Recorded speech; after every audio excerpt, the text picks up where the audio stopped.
मैं रामनिवास शाचार्य श्री कल्याण राजकीय कन्या महाविद्यालय सीकर।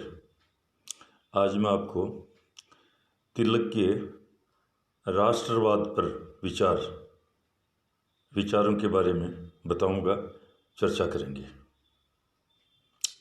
तो इसमें हम सर्वप्रथम लेते हैं कि स्वस्थ एवं सजीव परंपराओं पर आधारित राष्ट्रवाद। तिलक का जो राष्ट्रवाद है वो किस प्रकार का है, किस पर आधारित है? स्वस्थ एवं सजीव परंपराओं पर आधारित राष्ट्रवाद। इसमें तिलक ने मराठा में एक लेख में कहा था कि एक सच्चा राष्ट्रवादी प्राचीन संस्कृति की स्वस्थ एवं सजीव परंपराओं पर राष्ट्र का निर्माण करता है। जो सुधार प्राचीनता या प्राचीन के पूर्ण अनादर पर आधारित है वह मुझे कोई रचनात्मक कार्य प्रतीत नहीं होता। हम अपने संस्थाओं का अंग्रेजीकरण करना नहीं चाहते और सामाजिक तथा राजनीतिक सुधारों के नाम पर उनका विराष्ट्रीकरण करना नहीं चाहते। हम अपनी संस्कृति का पुनर्जागरण चाहते हैं, क्योंकि हमारी जो सभ्यता, संस्कृति और उसकी जो स्वस्थ परंपराएं, जो सजीव, वो उनका दुनिया में कहीं कोई उसका मुकाबला नहीं है, कोई उसके समकक्ष नहीं है, सानी नहीं है। तो हम क्यों दूसरों का अनुकरण करें, अंधा अनुकरण। तो इस प्रकार से इस मामले में भारत बहुत धनवान है उन परंपराओं, स्वस्थ परंपराओं को लेकर। तो दूसरा जो तिलक साहब का राष्ट्रवाद का जो जिस पर आधारित था वो था महापुरुषों के जीवन और कार्यों पर आधारित राष्ट्रवाद। इसमें तिलक को राष्ट्रवाद की प्रेरणा के स्रोत भारत के वीर पुरुष थे, जिन्होंने राष्ट्रीय स्वतंत्रता के लिए संघर्ष किया। इसके लिए उन्होंने शिवाजी के नाम का चयन किया। इसके माध्यम से उन्होंने लोगों में राष्ट्रीय नायक के प्रति सम्मान और अपने भूत पर अभिमान करने की भावनाएं पैदा की। तिलक का कथन था कि स्वराज्य मेरा जन्मसिद्ध अधिकार है, मैं इसे लेकर रहूँगा। शिवाजी के आचरण से प्रेरित था।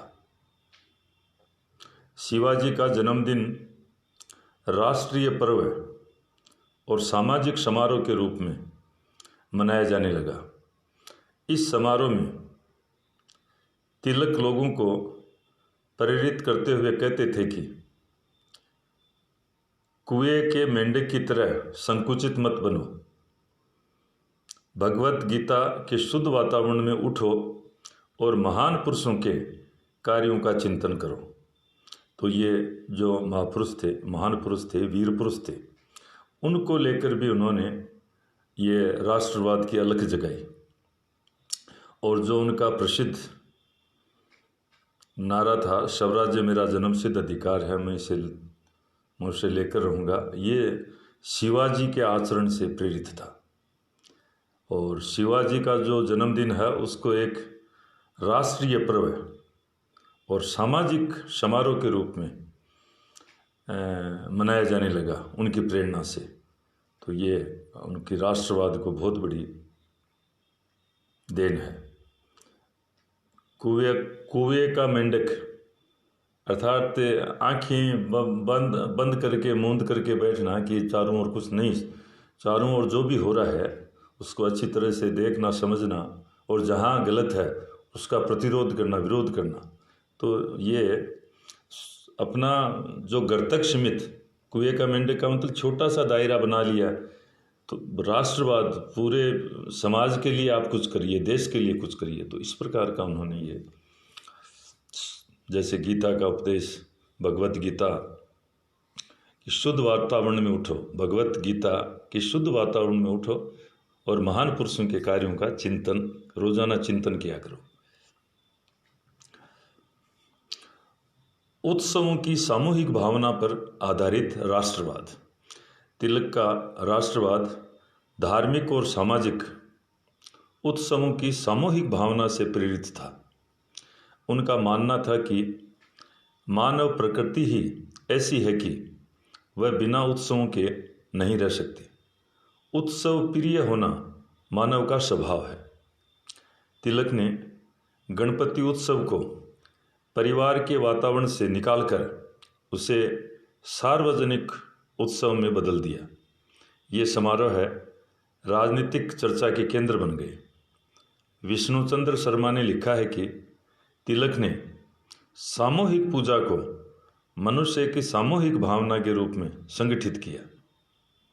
गणपति उत्सव के सार्वजनिक समारोह के राष्ट्रीय आंदोलन को सार्वजनिक समारोह गणपति उत्सव के सार्वजनिक समारोह ने राष्ट्रीय आंदोलन को सामाजिक सीमेंट प्रदान किया।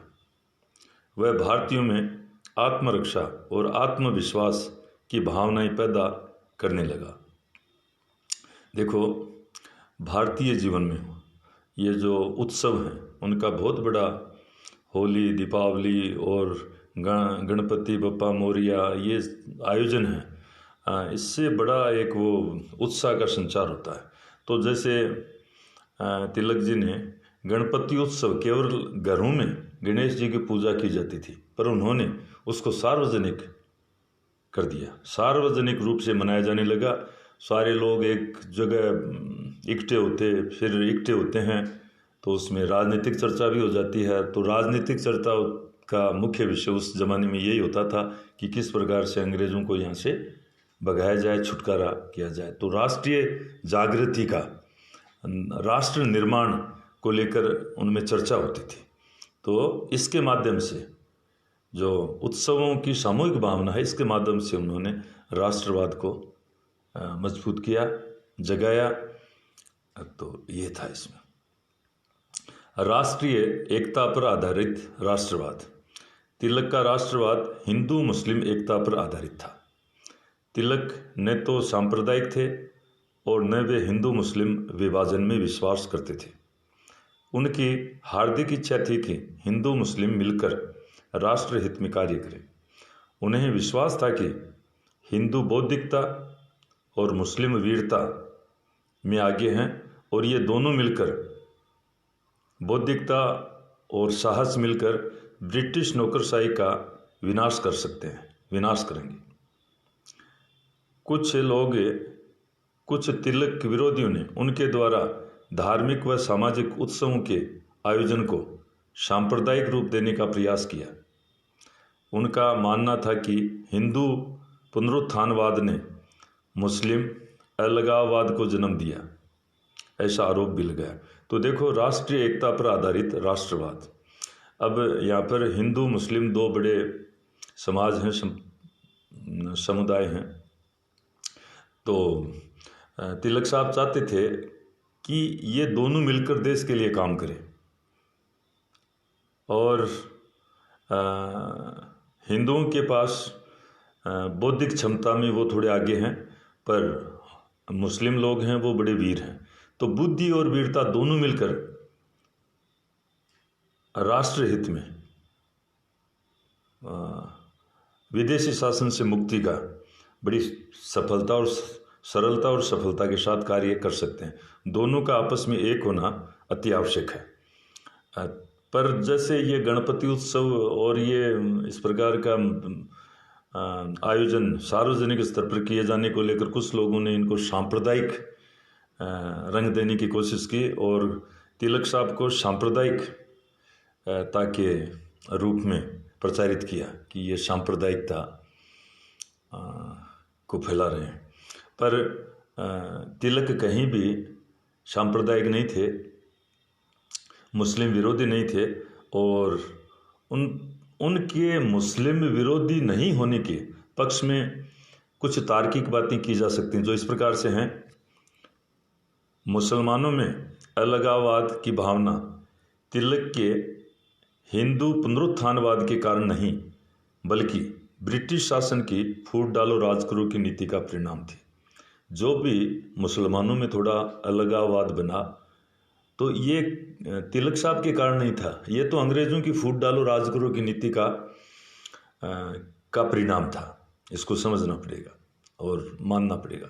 तिलक ने कांग्रेस में 1890 में प्रवेश किया था, जबकि मुसलमान सर सैयद अहमद खान के नेतृत्व में 1885 में ही कांग्रेस से अलग हो गए थे। तो तिलक का तो कांग्रेस 1890 में उन्होंने ज्वाइन किया कांग्रेस को, वो तो 1885 में ही कांग्रेस से अलग हो गए थे। तिलक का राष्ट्रवाद स्वदेशी और बहिष्कार जैसे आंदोलनों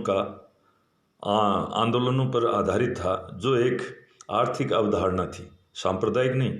यह आंदोलन स्वावलंबन, आत्मविश्वास और आत्मसम्मान जगाने के लिए शुरू किए गए थे, सांप्रदायिक भावनाएं पैदा करने के लिए नहीं। तो तिलक के जो स्वदेशी बहिष्कार जैसे आंदोलन हैं, वो कोई सांप्रदायिकता फैलाने के लिए नहीं थे, वो आर्थिक अवधारणाएं थी कि देश को आर्थिक रूप से आत्मनिर्भर कैसे बनाया जाए, स्वावलंबी कैसे बनाया जाए, और लोगों में इसके माध्यम से आत्मविश्वास और सम्मान को पैदा किया जाए, उनका जो खोया हुआ आत्मसम्मान है उसको जगाया जाए। बस इसलिए था, ये भावनाएं मुस्लिमों को विरुद्ध और सांप्रदायिक भावनाएं भड़काने के लिए नहीं था। तिलक की स्वराज्य संबंधी धारणा ब्राह्मणों अथवा पेशवाओं के शासन से संबंधित नहीं थी। तिलक ने कहा था कि मैं जिस स्वराज्य की बात कर रहा हूँ वह केवल हिंदुओं के लिए नहीं, मुसलमानों के लिए अथवा किसी वर्ग विशेष के लिए नहीं होगा, वह समस्त भारतीय जनता के लिए होगा। तो इस प्रकार से उन्होंने इस चीज़ को नकारा है।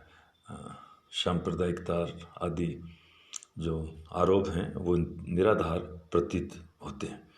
राष्ट्रीय विचारों के कारण ही तिलक मुस्लिम नेताओं के विश्वास पात्र थे और अली भाई उन्हें अपना राजनीतिक गुरु व नेता मानते थे।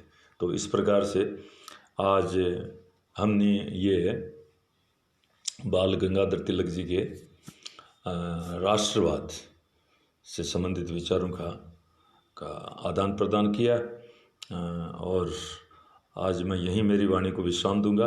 आपको बहुत बहुत धन्यवाद।